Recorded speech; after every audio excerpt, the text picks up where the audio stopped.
News this morning on ESPN and Get Up. The Cowboys and Steelers are working to finalize a trade that will send wide receiver George Pickens to Dallas in exchange for draft pick compensation. Shefty dropping that bomb from a plane earlier this morning. He's on an airplane, and the trade is, I didn't like the phrasing of that. The trade is expected to include a third-round pick, other pick swaps, and is expected to be finalized today. Let me run through a few brief notes here. Michael Wilbon, Peter Schrager jumped in from Brooklyn. Dan Orlovsky is up early with us this morning. Shefty then tweeted, "These are the moves the Cowboys have made this offseason in trades. They've acquired George Pickens. They acquired quarterback Joe Milton, young. They acquired the linebacker Kenneth Murray. They acquired cornerback Kaiir Elam. So they've been busy in the trade department as well, obviously, as a really good draft. What are the Cowboys doing? What exactly is their plan here?" Well, look, they hired Brian Schottenheimer in the most unorthodox way we've seen a head coach be hired in recent years, and let their previous coach's contract just expire, did not interview all the top other candidates, and hired from within.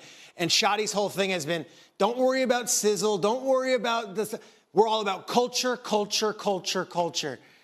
George Pickens has a history of having temper tantrums on the sidelines, and when he doesn't get the ball, throws his helmet and does the histrionics when the game is not going his way. So on paper, you look at this and say, well, what are you about? You about drafting an offensive lineman, 12th overall, over a skill position player because that's what we're going to be, meat and potatoes?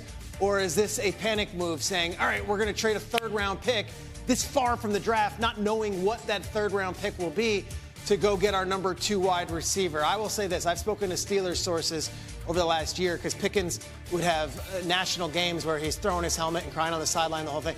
It's not him necessarily Monday to Saturday. He is just one of those guys on the field that is so emotional.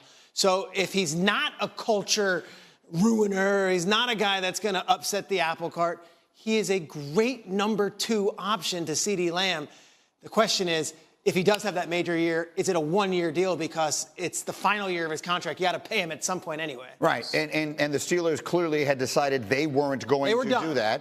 And so the Cowboys will take a chance. He's sort of a distressed asset, Dan. If you look at it that way, he is a player whose talent obviously far exceeds the cost it took to go out and get him, the price they paid, meaning a future third-round pick. So to be honest with you, I kind of love it from a Cowboys perspective. If you catch lightning in a bottle here, this could wind up being a significant improvement to their offense. Greeny, he averages 16 yards a catch the past couple seasons, and he didn't play with Dak Prescott over that period of time.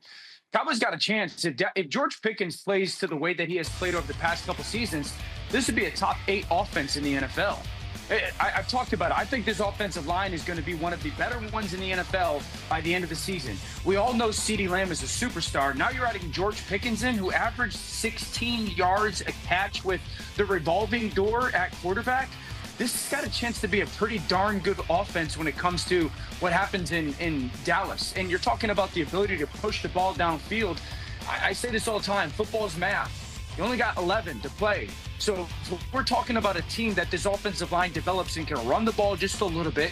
CeeDee Lamb on one side, George Pickens on the other. This is going to be a really good offense down in Dallas. I guess my biggest takeaway, Greeny, before Mr. Wilbon gets in is trades. Why did Pittsburgh trade him then? If he's not a problem. Right. Look, they're getting rid of him. At a certain point, you have a guy who's going to the final year of his contract. They did bring in DK Metcalf. And if Mike Tomlin's done with you and Mike Tomlin doesn't think you're worth the squeeze, well, then maybe that's a message to the rest of the league. They were talking about this before the draft. Trade talks then went off the table, and then it really heated up last night. But to your point, desperate times calls for desperate measures. The Cowboys are looking at their roster right now. They didn't get that number 2 wide receiver. They now have that number 2 wide receiver, and they're willing to roll the dice saying, culturally, we got this. Whatever happened on the sidelines there in Pittsburgh, that's on them. Mike. Those two things are in conflict.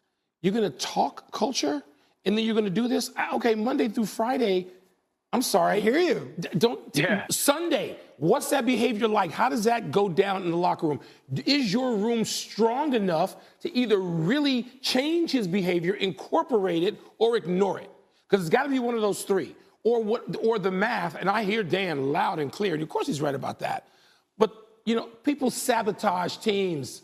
And for Mike Tomlin to say, I've had enough, that would send some sort of message to me. Right. And anytime you can acquire a player from another team, you have to ask yourself the question, why is that player available? The only other thing I'll say is most teams don't pay 2 wide receivers big money. They've paid DK Metcalf big money, so maybe they decided they weren't going to pay him. This is not the same as Cincinnati, which was sort of a unique situation. Go ahead, Danny. Teams do it all the time nowadays, Greeny. Miami, Philadelphia, Cincinnati. Hey, guys, that big. Where did Aaron Rodgers play into this conversation? Where did he play into the decision? Did he know that this was potentially going to be the case in Pittsburgh? Is that part of the Monday through Saturday? He's not a culture killer, but there were sideline blowups. Did Pittsburgh maybe think that, we're going to get Rodgers, and so maybe him and Aaron would butt heads and not coexist, and so that was a move. And I know it's been talked about. Does this reignite the addition of a Brandon Ayuk? Because I think it from Pittsburgh's perspective, Greeny, and I go, if I was Aaron Rodgers, what would be appealing about going to play football in Pittsburgh right now for me? As I sit here this morning, Wednesday morning, May 7th, I get only George Pickens. That doesn't sound like a place that a 42-year-old quarterback should go and play. DK, yes, but correct. And Matt Miller, our Matt Miller, I was just looking through some of the reaction during our commercial break, tweeted, and I wonder if you would agree with this. Mike Wilbon, I'll start with you. This is the worst roster the Steelers have had in the Mike Tomlin era. So as long as Tomlin's never had a losing season, he's been there. I mean, right this minute, that cupboard is bare, and that defense is getting walk. No, you don't let him walk, you push him. Yeah. And look, that team, they stopped pulling on the rope at the end of the year. There's no other way to say it. You watched that playoff game last year. And Russell Wilson and Justin Fields weren't it either. So you have this giant quarterback question. All this is moot unless you know who the quarterback is. And to Michael's point, look, you're bringing in Rodgers. At this point, he's missing April practices. He's 41 years old. We're now in May. This isn't one of those where you could, like, Tom Brady might have come to the Buccaneers at 45, but when he got there, it was, all right, during the COVID season, we're all going to get together right today. Let's go. We're going to make this. He was a culture lifter. So to me, it's not George Pickens is almost secondary to this thing. What's Rodgers' deal today? Well, I mean, wouldn't that be delightful to know that? Danny, final word. It's the least appealing offense situation-wise in the NFL right now. It's the least scary offense in the NFL right now. And if Pittsburgh adds Aaron Rodgers, I honestly don't think that changes all that much. This is an offense that, outside of DK, is devoid of big-time talent. Robert Woods is a nice player. Calvin Austin's a good player. Freiermuth's an up-and-coming tight end. But this is the least scary offense in the NFL right now. A lot of people like that running back, Caleb Johnson, that they just drafted. But we'll see what winds up happening. I completely agree. This is an offense that will scare no one in a division with a lot of scary offenses. But what if they had Shedeur? Much more on that. They could have taken Shedeur at any point Friday. And what are you doing to me over there? Think I didn't get enough of that when I was back in Green Bay? All right, awesome. Leave that there for the moment. We can finally now get here. Greeny and I have been talking about me being in New York on the way to Boston, by the way, for tonight, for a few days. I texted him. And I just said, I will come on as long as the name Aaron Rodgers cannot possibly come up. He got and I get here 6:45 this morning, and Greeny says about this breaking news. So we will have to talk more about the most now, as great as he is, first ballot Hall of Fame, absolutely. There's no doubt about that. He has now become the most overrated and overstated quarterback in the league.